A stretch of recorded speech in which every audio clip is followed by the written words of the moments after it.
শ্রী হরিবংশ রাধে রাধে। আজকে ভিডিওটা নিয়ে এসেছি আমার গুয়াহাটি থেকে বাড়ি মুখর রোয়ানার কিছু স্মৃতিগুলো।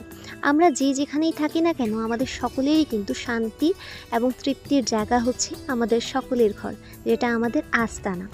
গুয়াহাটির থেকে আমাদের ট্রেন ছিল অনেক রাতেই, তাই আমরা রাত 8টা-9টা নাগাদ স্টেশনে পৌঁছে যাই এবং সেখানে ওয়েট করার পর ফাইনালি আমাদের ট্রেন চলে আসে।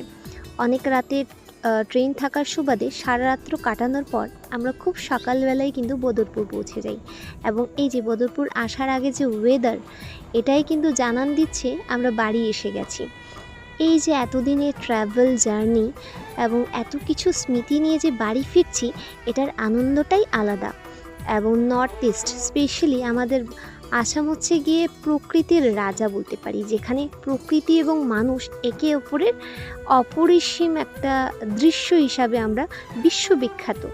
এবং এত কিছু যে এতদিনের স্মৃতি নিয়ে যে বাড়ি ফিরছি, সেটা আমাদের ফেস দেখেই বোঝা যাচ্ছে। এবং আমি মা স্পেশালি খুব হ্যাপি ছিলাম যে এতদিন এত ক্লান্তির পর নিজের বাড়িতে গিয়ে দুমুঠো ভাত খেতে পারবো, শান্তির ঘুম দিতে পারবো। এবং আমি এই জার্নিতে অনেক কিছু নিয়ে যাচ্ছি নিজের সাথে, তাই আপনারা সকলে আমার সাথে থাকবেন, আমার সাথে আরও গল্প হতে থাকবে। সবাই ভালো থাকবেন। রাধে রাধে।